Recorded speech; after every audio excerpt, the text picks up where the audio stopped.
From revisionist opportunism to bourgeois anticommunism, Eurocommunism is a variant of modern revisionism, a hodgepodge of pseudo-theories opposed to Marxism-Leninism.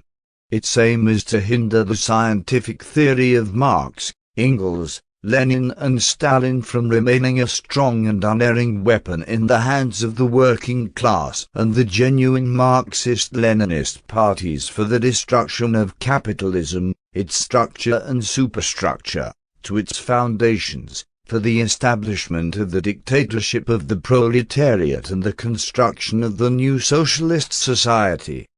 The Italian revisionists have defined Eurocommunism as a third road, different from the experience of the parties of social democracy and different from those which have been promoted since the October Revolution in the Soviet Union and other socialist countries.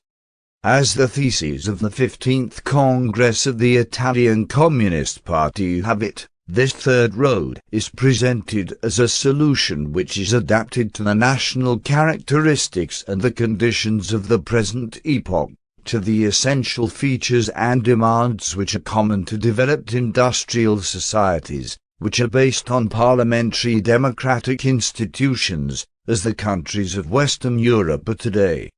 Hence, as the Eurocommunists themselves admit, this third road, this so-called Eurocommunism, has nothing at all to do with the genuine scientific communism elaborated by Marx and Lenin, embodied in the October Revolution and in the other socialist revolutions that followed it, and confirmed by the class struggle of the international proletariat. Eurocommunism can be described accurately and correctly as European revisionism number 3. Now the French Communist Party, the Italian and Spanish parties, have only the name communist, because the three of them are floundering in the stinking waters of the bourgeoisie which they serve. The programs of the revisionist parties of the Western countries are typically reformist programs, which do not differ from the programs of the bourgeois parties, socialist and social democratic, which sing the same refrain. Indeed, it is the latter which inspire the revisionists. Their objective is not the proletarian revolution and the socialist transformation of society, but the creation of the opinion among the broad masses that they should abandon the revolution, which, they say, has become unnecessary and inappropriate. But what should be done, according to them?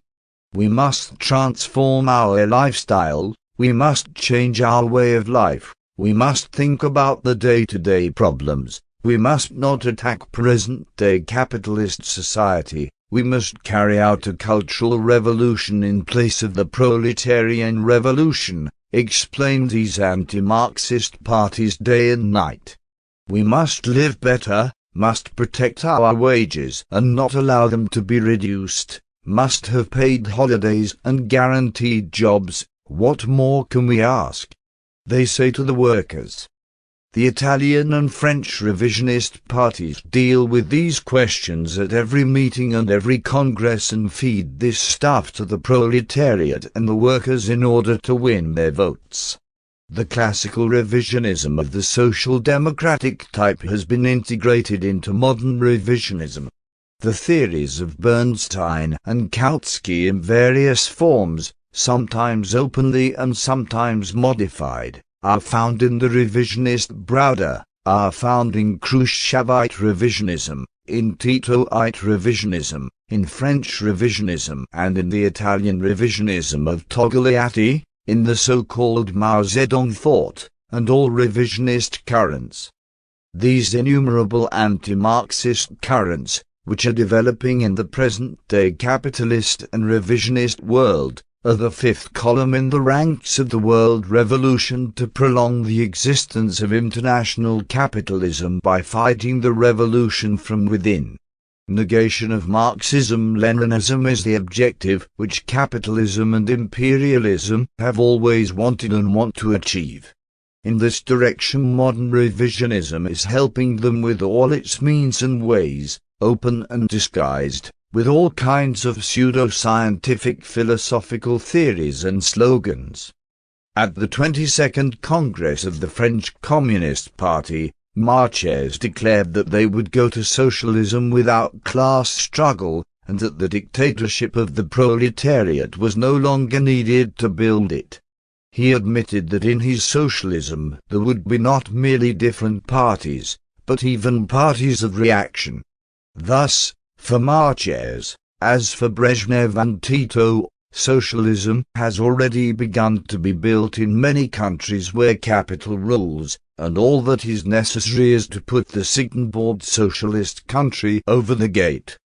In other words, since all countries are going to socialism spontaneously, as the revisionists preach, no one allegedly has any need for Marxism-Leninism as the science of revolution and socialism, for it now belongs to the past, and therefore should be abandoned. The various revisionists allege that Marxism-Leninism is in its dotage, that it is no longer capable of solving the problems which the developed society of the present day raises, that it is no longer suitable to present-day civilization. According to them, modern society has absorbed all that it can absorb from Marxism-Leninism, and this has entered the ranks of outdated philosophies such as Kantism, positivism, Paxonian irrationalism, and other idealist philosophies. The ultra-revisionist Milovan Djinas writes openly that Marxism-Leninism, a philosophy elaborated in the 19th century, can no longer be valid when contemporary science is much more developed than the science and philosophy of the past century. Proceeding on this road, during the last 2 or 3 years, the Italian, French and Spanish revisionists have made great efforts to formulate in theory their opportunist views and stands, which they call Eurocommunism, and to give them the character of a separate ideological and political doctrine, which allegedly represents a new development of Marxism. In the recent congresses which these parties have held, and in the programs which were adopted, Eurocommunism assumed a completely defined form. These 3 parties have officially rejected Marxism-Leninism. The French of marchers, who consider the theory of Marx a theory with dry and dogmatic concepts, a closed system of unalterable rules, say that the new theory which they have created has its sources in the philosophical and political currents of our nation. Cahiers du Communisme, June-July 1979, p. 392. It is self-evident that the French revisionists are not referring to those revolutionary progressive philosophical contributions which Marx included in a critical way in his work, but precisely to those views which he exposed and refuted and which the revisionists have now made their own. The revisionists' removal of any reference to Marxism-Leninism in their constitutions, programs and other documents, is not an act of just a formal character, which sanctions what they had done in practice long before. Likewise, this act does not represent only the implementation of the will of the bourgeoisie, its demand that the revisionist parties must no longer mention the spectre of communism. Neither is it only an act which officially expresses the open transition of modern revisionism to the ideological positions of European social democracy. The abandonment of any reference to Marxism-Leninism by the revisionist parties, which up till now have used it as a disguise to deceive the working people, shows that they have commenced an open struggle against it from the positions of bourgeois anticommunism. The fact is that on the ideological plane, it is precisely the Eurocommunists who are carrying the banner of struggle against Marxism-Leninism, socialism and the revolution today. The publicity which the big bourgeois press, the publishing trusts, the radio and the television are giving to the articles, books, speeches and congresses of the revisionists is truly astounding.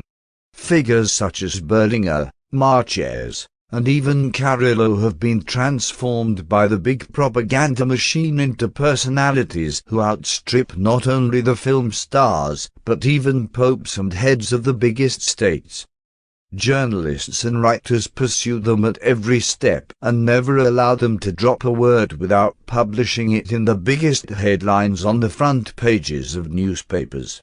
All this advertisement, all this clamour, is evidence of the great joy of the bourgeoisie, which has found zealous lackeys who are fighting communism from the left, as they say, at a time when its open anti-communist weapons had become rusty and broken. Capital could not find anything better or more effective in the difficult situations it is experiencing than the service which the revisionists offer. Therefore, the praise which the bourgeoisie is heaping on the demagogy and deception, the theoretical speculations and practical activity with which the revisionists are maneuvering to deceive and disorganize the workers, is completely understandable and justifiable.